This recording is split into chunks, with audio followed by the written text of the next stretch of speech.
ٹمریز کے صدر فہیم قریشی نے بتایا کہ متوفیان کے 25 افراد خاندان پر مشتمل پہلا قافلہ کویت ایئر لائنز سے سعودی عرب روانہ ہوگا۔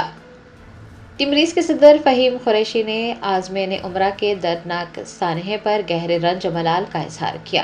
انہوں نے حج ہاؤس نامپلی میں میڈیا سے بات کرتے ہوئے کہا کہ آج رات تقریباً 9 بجے متوفیان کے 25 افراد خاندان پر مشتمل پہلے قافلے کو کویت ایئر لائنز سے سعودی عرب کے لیے روانہ کیا جائے گا۔ فہیم قریشی نے کہا کہ چیف منسٹر ریونت ریڈی کی جانب سے پسماندگان کے لیے تمام تر سہولیات کی فراہمی کو یقینی بنایا جا رہا ہے۔ انہیں سعودی عرب روانہ کرنے کے انتظامات کیے جا رہے ہیں۔ ٹمریز کے صدر نے حج ہاؤس نامپلی میں جاری تیاریوں کی تفصیلات بھی بتائی۔ السلام علیکم۔ جو کل حادثہ ہوا مدینہ شریف کے پاس میں، اس میں ہمارے حیدرآباد کے بہت سارے لوگ انتقال فرمائے ہیں حکومت کی جانب سے۔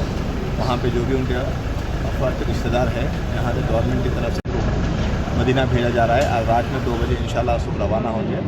قریب 32 لوگ کو آئیڈینٹیفائی کیے ہیں اور یہ 32 لوگ کو حج ہاؤس کے پاس سے بسیں ارینج کر کے ایئرپورٹ بھیجیں گے۔ وہاں سے وہ لوگ کویت ایئر لائن کے ذریعے انشاءاللہ مدینہ رات میں پہنچیں گے۔ وہاں پہ آلریڈی سیکریٹری مائنارٹی ویلفیئر اور منسٹر صاحب عزرالدین صاحب اور MIM MLA ماجد حسن صاحب آلریڈی پہنچ چکے ہیں۔ وہاں پہ وہ ریسیو کر لیں گے انشاءاللہ ان کا رہنے کا، اور وہاں پہ پورے آگے کی کارروائی کے لیے گورنمنٹ کمپلیٹلی کوآپریٹ کر رہی ہے۔ سعودی گورنمنٹ بھی یہاں سے بھی حکومت کی طرف سے پورا منٹ ٹو منٹ مانیٹر کیا جا رہا ہے۔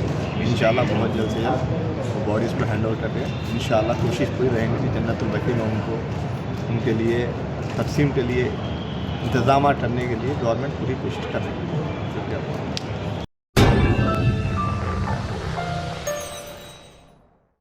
جرمنٹن super specialty hospital national award winner doctor Mir Jawad Zar Khan, German trained senior orthopaedic surgeon and director, ماہر ڈاکٹرز ڈاکٹر واصف اعظم اور doctor Bharavi Chanduri, senior cardiologist اور دیگر ڈاکٹرز نمایاں خدمات انجام دے رہے ہیں۔ Robotic surgery, advance cath lab, MRI، operation theatre, ICU، 2D ultrasound جیسی سہولیات سے آراستہ کارپوریٹ لیول ہاسپٹل، واجبی فیس میں ہر مرض سے شفا یابی کے لیے جرمنٹن سپر اسپیشلٹی ہاسپٹل، عطا پور۔